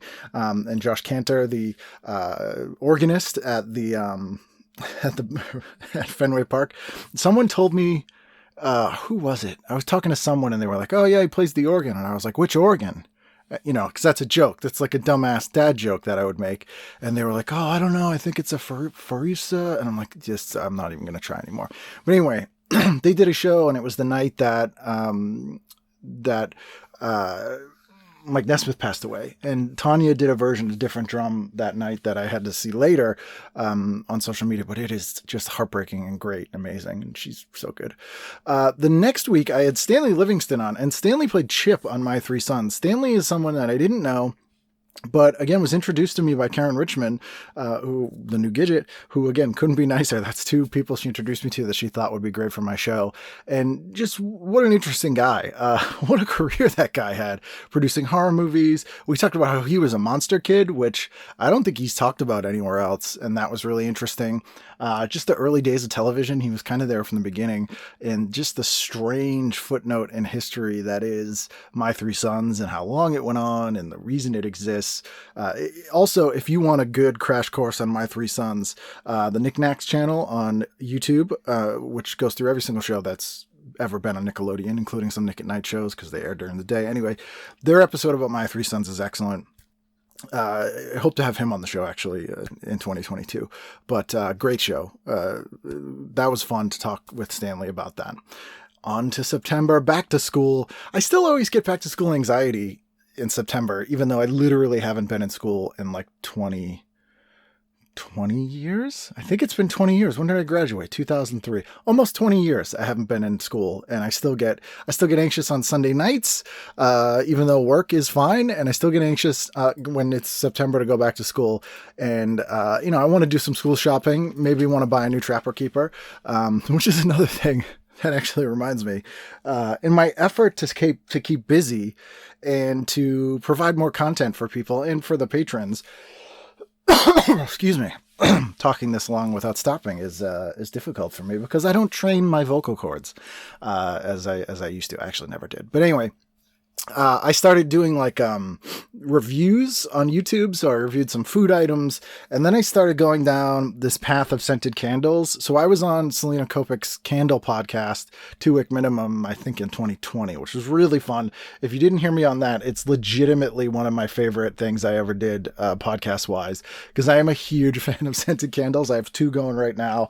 I'm at Bath and Body Works all the time. I'm it's like sports statistics with retired scents with me. And I sort of went down this path of scented candles of strange things that I like the smell of. So one of them is Trapper Keepers. Like there's a very specific, very pleasing, almost like pool chemicals, plasticky smell that Trapper Keepers had, especially the mead ones. And so a few people that make scented candles sent me various Trapper Keeper scented candles. They didn't quite make it, but they weren't quite what I was looking for. But I did review them. So there are those videos. If you, for some strange reason, want to see me review Trapper Keeper scented candles and other scented candles, that exists as well. But September 1st, my first guest of September, again, is somebody who I really admire. I've wanted to talk to for a really long time, and that's Clint Conley. And Clint, for the last 30 years, has been a producer of Chronicle, which is our ABC affiliate's sort of weeknightly magazine news program that most major networks, major cities used to have. We had 2 of them here, that and Evening Magazine, which is long, long gone. Chronicle still exists. It's a very comforting show for me. But as if that wasn't enough, Clint is also the bass player and singer, or half singer, from the band Mission of Burma, who are one of my all-time favorite bands. And Clint also wrote and performs probably my favorite songs they did. Like That's When I Reach for My Revolver, Peking Spring, Academy Fight Song. Like he's just, and what a down-to-earth, cool dude. Like that was a really fun, interesting episode. A lot of stuff I didn't know about him. Like I didn't know that his dad was kind of a bigwig in New York City in the 60s and 70s, working for I think it was ABC, and that their household had one of the very first videotape recorders, and just really interesting stuff. And Clint's awesome. The next week, as I mentioned earlier, I really started enjoying the Found Footage Fest guys' VCR party. And one of their co-hosts is George Passless, and I was unfamiliar with George. I knew Nick and Joe, and I didn't know George. And I kind of just fell in love with George's just presence on that show. He's really funny. He's really quick. He's a great musician, actually, and a wonderful weirdo. And so I said, I should have George on the show. I should have Steve on as well, because now he's the only one who I haven't had on the show. And Steve grew up in Rhode Island, used to be a delivery driver for Papa Gino's. Probably not the most impressive thing on his resume, but I feel like I should talk to him. This is a really fun episode. George is a big TV nerd, music nerd, and just a funny guy. And I loved talking to him, as I said before. The VCR parties every Tuesday is something that I've really come to enjoy the whole time in the pandemic. I think if and when this ever ends, I will still continue to watch it. The next week, September 13th, Monday the 13th, I had Jackie Michelle Johnson on, who I first met on I think it was the very last in-person podcast I did in March 2020 when I did Allison Rosen's show. And her and I did it remotely as well at some point during the pandemic. But she is someone that I wanted to talk to and have on the show for a long time. So I'm glad that we got to do it. She is the host of Natch Butte, which is a great show, or Natch Beauty, a great show, and wildly more successful than I will ever be. But very charming, funny, smart. She's great. And I'm glad that we finally got to make that happen. That week also, as you know, I'm friends with Dana Gould, and I usually see Dana a few times a year. The very last time I think I saw him was in March 2020, and we had done some shows together with Bobcat for that Tour with Two Heads show with two heads they did, which became the documentary that came out recently, which you should absolutely see. It's really great. The one that Bobcat made, they got into a car accident. It's really, really great. But it's called Joyride, by the way, if you want to look it up. But Dana's one of my good friends, and I always see Dana, and I hadn't seen him in a really long time, like over a year. Incidentally, it was very weird watching Joyride because I had done some of the shows that were in the thing, and it's weird to watch. I'm sort of this like unseen person in so many different, like, I feel like if they do documentaries on people I know in the future, I'll be like one of the people they interview, and people are like, who the hell is that guy? I'm like just out of frame in a lot of stuff. I'm actually, speaking of Mission to Burma, there's a documentary about their reunion. I think it's called On, Off, Off, something like that. On, Off, On or something. But you can see the back of my head at one of the reunion shows they played at the Old Avalon in Boston. And I'm also, the back of my head is in the Pixies documentary, Loud, Quiet, Loud. It is also in a documentary about Shonen Knife. Also, I am featured, the back of my head, in an MTV News report of the David Bowie 9 Inch Nails tour from 1994. Like, the cameraman was right behind me. So you can see the back of my head with David Bowie and 9 Inch Nails. Still don't have really like a proper TV credit, but close enough. But anyway, so I hadn't seen Dana in a long time. Dana was in town, and I went out to eat for the second time in 2021. I met Dana and his girlfriend, and we had pizza at Area 4, which is a very good local Boston establishment if the world opens up again. But it's so nice to see Dana. I hadn't seen him in a while, and I'd talked to him, but it was weird. It's weird. It was still kind of nice out. We were just starting to get the Delta stuff creeping back in, but people were still kind of acting like there was nothing different, which weirded me out. It's weird when I go out. The joke I kind of make is it feels like playing a video game I already beat, or it feels like sort of play acting, or like sort of going through the motions, like people are pretending to do things they used to do. And I always think of the line in Dawn of the Dead, a movie I think of a lot, actually. But Peter is asking, they're asking Peter why they think people come to the mall, and he's like, instinct, memory, things they used to do, and it's sort of like that, in a grim way. Anyway, the next week was really great. I had Charlie Higson on, and Charlie's a guy that I've been trying to get on for at least a year. He is a writer, performer. He helped co-create the Fast Show, bunch of stuff.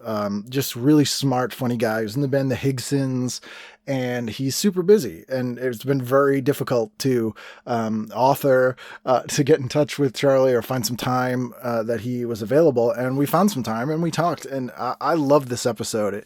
It's some of my favorite anecdotes. He tells an amazing story about doing the Montreal Comedy Festival with Vic Reeves and Bob Mortimer, and it's just really fun, and I cannot thank him enough for taking the time to be on the show.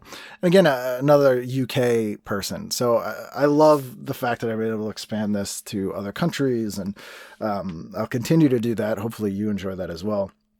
If you don't, I'm probably still going to do it, but hey, sorry. Also that week, Cassandra Peterson's book, Yours Cruelly, The Elvira, her autobiography came out. And if you don't have that, get it. It is so great. If you haven't listened to the episode she did with me years ago, please do. The book actually is essentially an expansion on everything we talked about in that episode. There are several chapters that are almost verbatim our conversations, which is great. And she's just had a fascinating, tragic, interesting life, and is one of my favorite people on earth and one of the best people I know. Again, the audio book is well worth getting, especially if you're a podcast fan. She reads it, and it's just amazing. Like, it's really well written, and it's funny and great. A bunch of people I know put out great books this year. Lorraine Newman also has an audio only autobiography that I think is only available through Audible. And Lorraine's a friend. Lorraine will hopefully be appearing again in 2022. She was one of the early guests on the show. Again, a book about, her whole life, the Groundlings, SNL, all the things. It's really, really great. And I loved it, and you absolutely need to read it. Anyway, final week of September. This was a big one. I'm going to need to take a sip of water for this one. Excuse me while I clear my throat. This was great. Director, writer, performer, John Sayles was on. And John is literally a Hollywood legend, but couldn't be a nicer guy. So down to earth. Was super excited to be on the show. Did more research and more prep work of anyone I've ever had on the show. He showed up armed with TV theme songs, anecdotes, just awesome. And this, again, probably my top 5 of the year, maybe one of my favorite episodes of all time. Just an incredible guy. Like, it's John Sayles. Like, if you don't know who John Sayles is, stop this podcast right now, do a quick Google search. You'll end up watching at least 3 or 4 movies, and then come back to me, and then you'll know who he is, and you'll appreciate how crazy it is that John Sayles did my show. And just a great time. Unfortunately, John ended up coming down with COVID a couple weeks after that. He's doing much better now, which I'm very happy about. I was very worried about him, although he's in way better shape than I am, even though he's older than me. But again, John Sayles was just great. On to October, probably my second favorite month of the year. As you know, I am a huge Halloween fan, and Halloween just ain't what it used to be. Things have gone modern. It's just doesn't have the same vibe, because we're in the apocalypse, which you would think would be Halloween-y, but is not really. But my first guest that month was Kat Babb-Magura, and Kat has written a self-help book from as if Edgar Allan Poe was the guru, which is a great way to kick off October. She's really smart and funny, and that book is really fun. Then, on the second week of October, I had Pete Holmes on, and Pete is a guy, again, who I've known for years, like 10 years, maybe more, and wanted to get on the show, but as you know, Pete is wildly successful and very busy. So, it's difficult to get these people's time, and he found some time. We chatted. It was a really great chat. We had a lot of revelations about our common interest in the Boston punk rock scene. I surprised him as he told me his favorite Boston punk rock band was a band called The Unseen, who the band I was in started with and who I'm still friendly with. So I called up Trip from that band, and we discussed Pete's fandom, and that's in the end of the episode there too, which is really fun. Trip's probably going to do a whole episode of his own at some point in 2022. He's on the short list. Another notable thing that week, I made my first trip, not only out of the house, but out of state. I did my first flight. So that week in October, I went to New Orleans, where I'd never been before. For my day job, I went to a Medicaid, which is managed care, healthcare conference. I've been doing that for 17 years, which I like doing. It's helping people. But it also means my head is in the medical world and the world of COVID all day, most days, which is a little bit trying, but I thought for sure this thing would get canceled. I booked it like a year before this, but it didn't. So I have some friends in New Orleans. Hey, Karina. And so I thought it'd be a good idea to go there. So I flew to New Orleans. They had some horrible weather prior to that. So it was a little shocking when I got there. First of all, flying was strange. I wasn't used to wearing a mask for the whole flight. It was a relatively short flight, so that was fine. It was just sort of surreal. When I got to New Orleans to drive from the airport to my hotel, which was very nice, by the way, I stayed at the Roosevelt Waldorf Astoria Hotel, but only that's because where the conference was. 5-star accommodations. I had a suite and everything. It was a really nice room. It was kind of nice to get out of the house, even though I miss my wife and my dogs, just to have like a nice hotel room and eat pizza in my underwear and watch Halloween. But it was weird. It was weird. So from the drive to the airport to the hotel, there were buildings that were just shredded, and everybody had tarps on their roofs because they had just had this devastating storm. The French Quarter, which I was kind of near, was mostly a ghost town. It was about 95 degrees, which I'm not used to in October. I was wearing a suit and a mask, and it smelled ungodly awful, which partly is New Orleans in general. People are puking on the sidewalks. Everyone comes out and hoses off the streets in the day. But apparently the garbage hadn't been picked up in like 6 weeks and had just been picked up like the day before, 2 days before I got there. So at one point, actually, my friend was like, do you want to get some oysters? And I was like, that is maybe the worst food I could eat right now, where it's 90 something degrees. I'm in a suit. It smells bad and I have a mask on. But someday maybe I'll have oysters in New Orleans. Yeah, it was interesting. I don't know if I'd rush to go back. It was strange to be out and about again. I did like that they, any place you went inside, you had to show a vaccination card, masks were required and all that, which was somewhat comforting. But it also meant, I couldn't really relax unless I was sort of alone in my hotel room, which is a whole other weird thing. I did have some good food. I went to a place called Stanley, which is right, I think, in the heart of the French Quarter. It was kind of an old hotel, sort of dinery place. Really great food there. They made their own soda. It was really good. But it was weird. It was weird to travel. Got back the next week, and my next guest for episode 493, TJ Connolly. And TJ used to be the DJ at Fenway Park, along with Josh Cantor, who is the organist who I mentioned earlier. But he does a lot of sporting events as the DJ. He runs his own radio station now, which is pretty great. This web radio station that I'll put links in the descriptions and all that for that. Fun guy, smart guy. One of those guys that somehow we had never met before, even though we have all the same friends and we're in all the same places most of the time.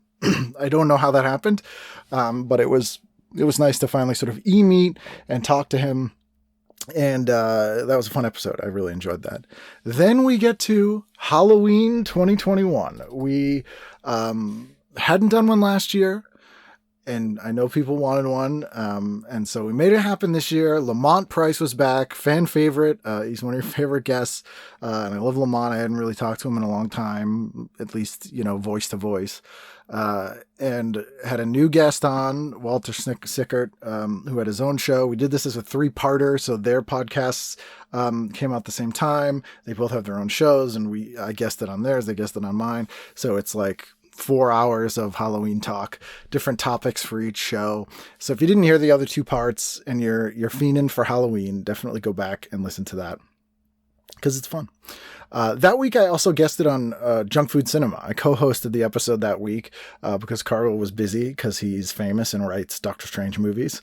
But I was on that. That was really fun. I love talking movies. I could talk movies all day.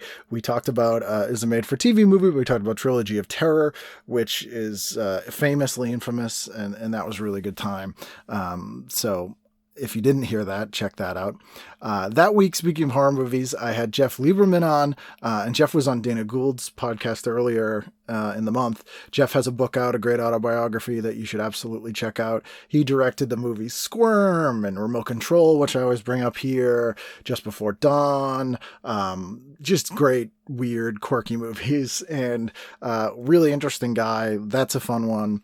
That week as well, I guested on, what were they calling the show?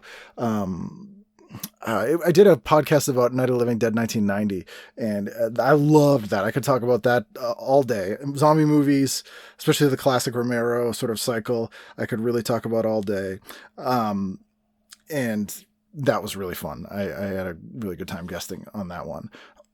Then we go into November, 1 year anniversary of Election Day 2020. If you saw me dancing a lot between November and December and January 2020 and 2021, that's why. Nothing too notable that week, but I had Jay McBride on the show, and Jay is really funny, great comedian, New York based now, from upstate New York, and that was a great chat. But the first week in November was not the best one of my life.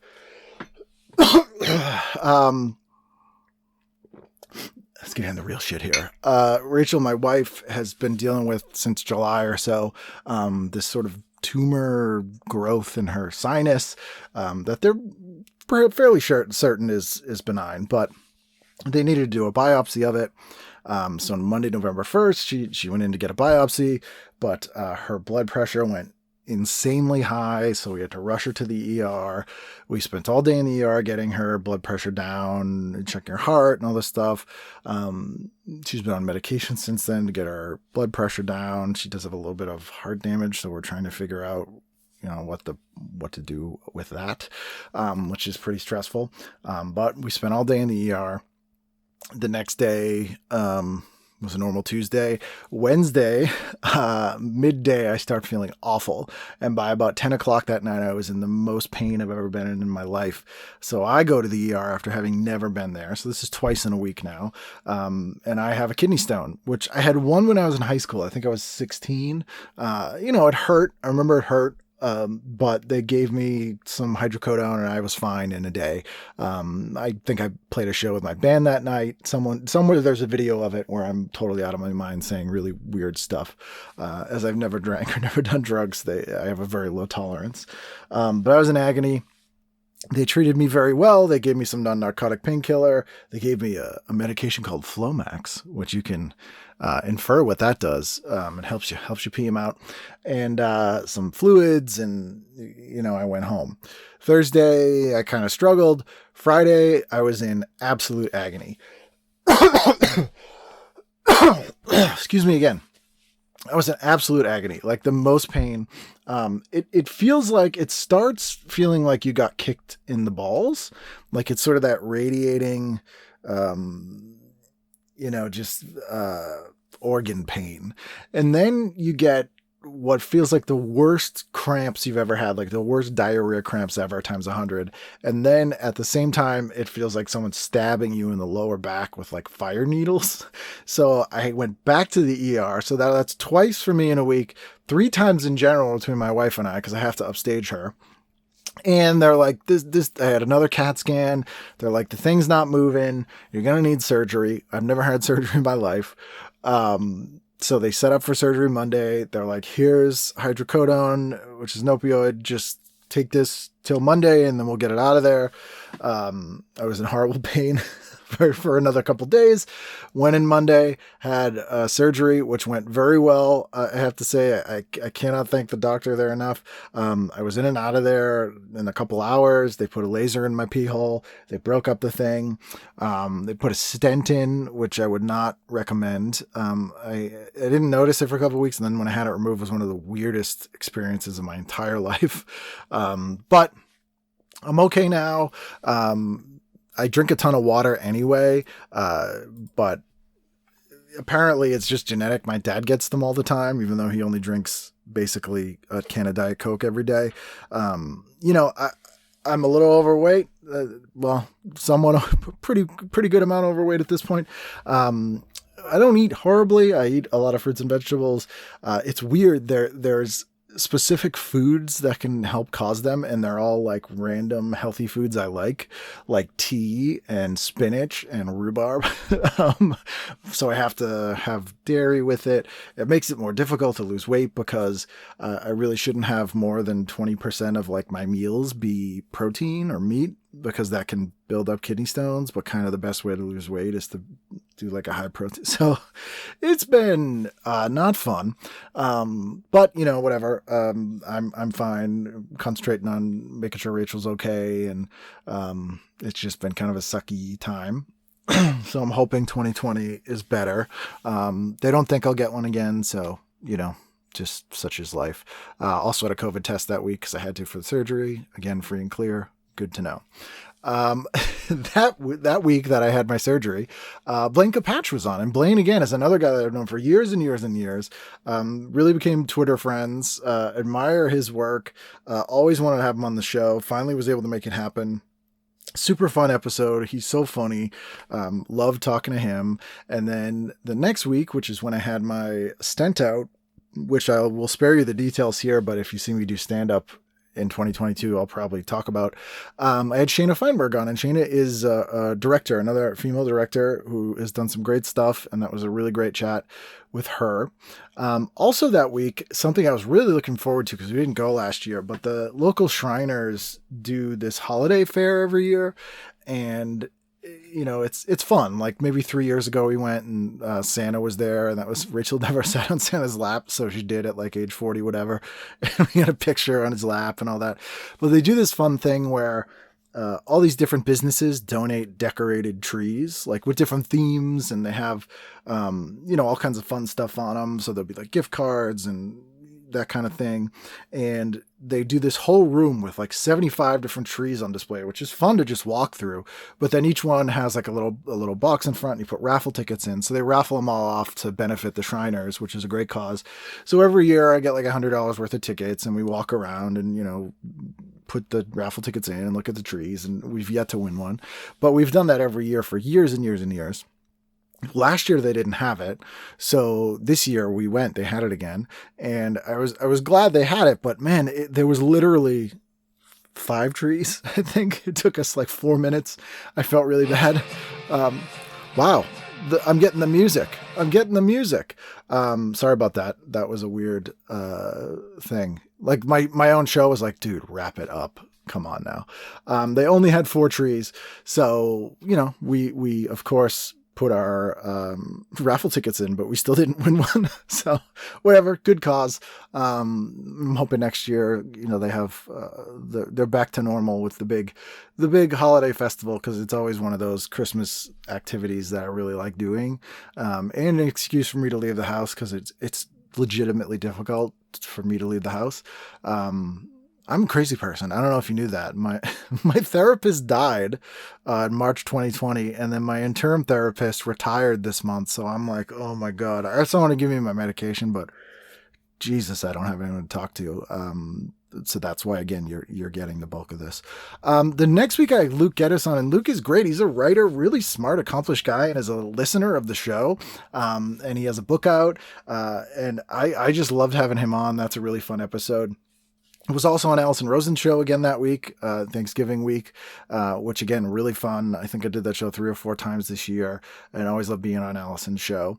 And then Thanksgiving weekend, this was a big deal. I dipped my toe back into the world of conventions. I hadn't done a convention since Reno, Nevada in November 2019. So over 2 years, I hadn't done a convention because, Denver got canceled 2 years in a row. They asked me to do some stuff at Fan Expo Boston this year, but by the time that rolled around, Delta was really bad. That seemed like a big crowd. I really just wasn't comfortable doing it. Nothing against them. They're running a tight ship there, and everyone that runs it is great, and they're really nice, but I just couldn't do it. But by Thanksgiving, I felt a little more comfortable. So I did Northeast Comic Con again.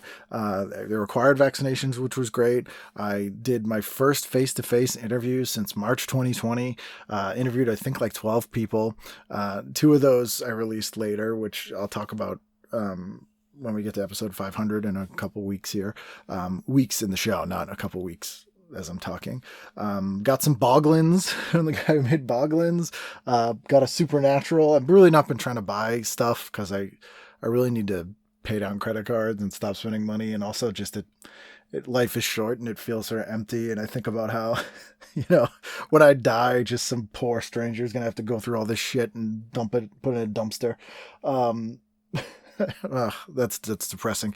Hopefully this summer I may get a dumpster and clear some stuff out, but like, it's cool stuff, it's not garbage, and I like want them to go to good homes. Like, obviously it'd be nice if I could sell some of it, but like I don't know, I feel like people would enjoy it. So I don't know if there's a way that you can think of that I can get rid of some stuff and maybe make some money, but also have people who want it enjoy it. Let me know. I did a thing early in the year where if someone just paid the price of like a prepaid mailing box, I would fill it with books or DVDs or whatever they wanted, and people seemed to like that, but it didn't catch fire as I thought it would. But anyway. Northeast Comic Con was great. It was, again, the first time I had done an in-person thing in years, literally. I saw a lot of people I hadn't seen in years. Kevin Eldridge, Sam First, friends that I hadn't seen in person in a long time. Someone, not them, but someone else was like, oh, you got really fat. And I'm like, oh, cool. Bye. And then we get to December, and my guest was Eric Childress. And Eric, again, great film critic. I encountered his work because he did a commentary track on Career Opportunities on the Blu-ray, which is one of my favorite movies. And that was really fun. We talked about Chicago and all kinds of fun stuff. And then, where are we? 3 weeks ago, we got to episode 500, which was actually episode like 540, I think. But don't tell anyone. That debuted the new theme song, as you heard at the top of this show, by Josh Caterer. That was two of my chats from Northeast Comic Con with Robert Wool and Francois Clemens. I loved talking to them. That the episode got some good feedback from you guys, so I hope you liked it. I cannot believe how many episodes of this show that I've done and how many hours I've done of this show, but I don't mind. It's sort of kept me sane over the years, or relatively sane, as actually that's subjective, but it was great. I was so happy when I heard that song from Josh. It was one of the first times I've felt happy in years. But it was just so great and so well observed and bittersweet, and the lyrics are great. It was just a nice thing. 2 weeks ago, I had Anna Campbell Jones on, who is somebody, again, I discovered this show via YouTube Scotland's Home of the Year and really fell in love with this show. I think there are 5 series of it. It's just on BBC Scotland. It's obscure isn't the right word, but it's very specific. And Anna's super smart and funny and has a sort of punk rock teen past. She was a psychobilly kid. And so I asked her to do the show, and she said yes, and then surprised me by saying, oh, I was in a TV movie when I was a kid.